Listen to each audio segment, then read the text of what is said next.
David thought he was supporting his wife's dreams. Instead, he discovered he was being used as a stepping stone to her freedom. When Sarah, his wife of 8 years and mother to their 2 young children, announced she wanted to transition from labor and delivery nursing to cancer specialty care, David felt nothing but pride. At 32, Sarah seemed to have found new purpose, a calling that would challenge her professionally and personally. The career change required returning to college, cutting her work hours dramatically, and would take 2 years to complete. "I want to make a real difference," Sarah had said, her eyes bright with what David believed was passion for her new path. "Cancer patients need specialized care. And I feel called to do this." David wrapped his arms around her that evening, promising his full support. "We'll make it work," he whispered into her hair. "I believe in you." What followed were months of sacrifice that David gladly made. Their previously balanced 50-50 partnership in household duties and childcare shifted dramatically to 80-20, with David carrying the overwhelming majority of responsibilities. He picked up extra shifts at work to compensate for Sarah's reduced income, handled morning routines with their 6- and 8-year-old, cooked dinners, managed homework, and collapsed into bed exhausted each night. Sarah seemed perpetually busy studying, attending classes, working her reduced nursing shifts. David missed their evening conversations, their weekend family time, the intimacy they'd always shared. But he told himself it was temporary, that they were building toward a better future for their family. The devastating truth revealed itself on a Tuesday afternoon that would forever divide David's life into before and after. David had been able to leave work early and picked up the kids from school, planning to surprise Sarah with an impromptu family dinner. As he quietly entered their home with the children, he heard Sarah's voice from the kitchen, talking with her best friend Jessica. "How do you manage to keep up the pretense?" Jessica's voice carried a tone of admiration mixed with concern. Staying married while planning to leave, David's blood turned to ice. He motioned for the kids to stay quiet, his heart pounding as he strained to hear Sarah's response. "If I left David now, I'd never be able to make this career transition," Sarah said matter-of-factly, as if discussing the weather. "I can't be a single parent, work full-time, and complete this specialty training. It's impossible logistically and financially." The words hit David like physical blows.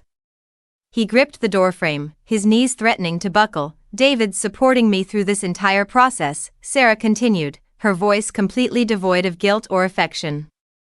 "As long as he doesn't know I want out of this marriage, he'll keep carrying the load until I secure my new position. Then I can leave." Jessica's concern was audible. "But what happens when he finds out?" "This will destroy him." Sarah's laugh was cold, calculated. "I don't care. Honestly, I fucked myself over by working so much when we had the kids.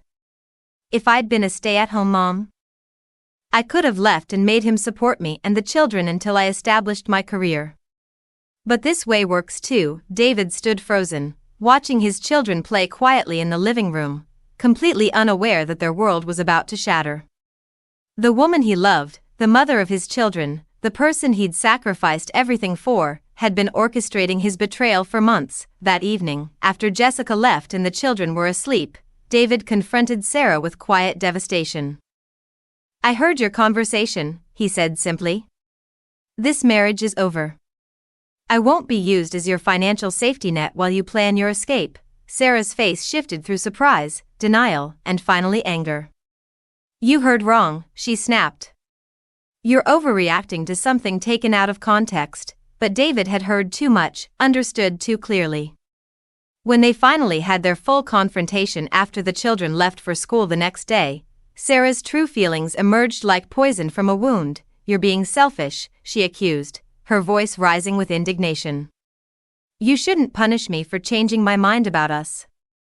If you were a good man, you'd support my career goals and let me leave when I'm ready."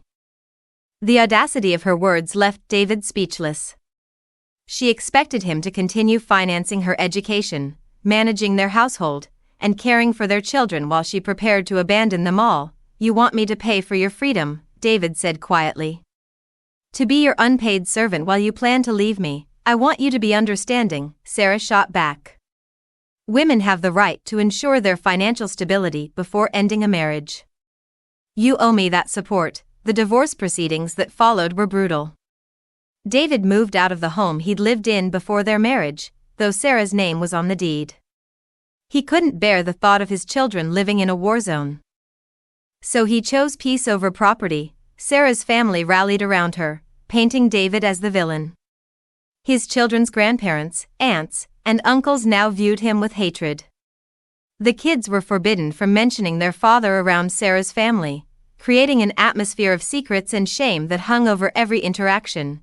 David tried desperately to shield his children from his heartbreak, but children sense everything. He saw it in their worried glances, their careful questions, their attempts to comfort him when they thought he couldn't see their small hands patting his show.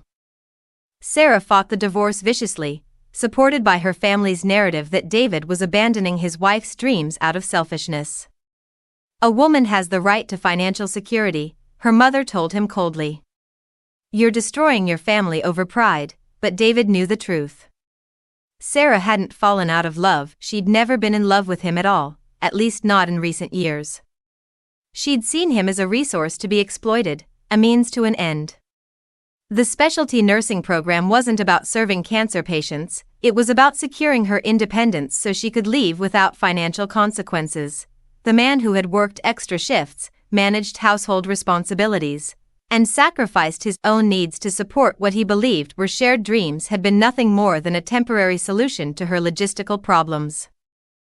What do you think about this heartbreaking situation? Was David right to end the marriage immediately, or should he have continued supporting Sarah's career transition despite her betrayal? How would you handle discovering that your spouse was using you as a stepping stone to their freedom? Share your thoughts and feelings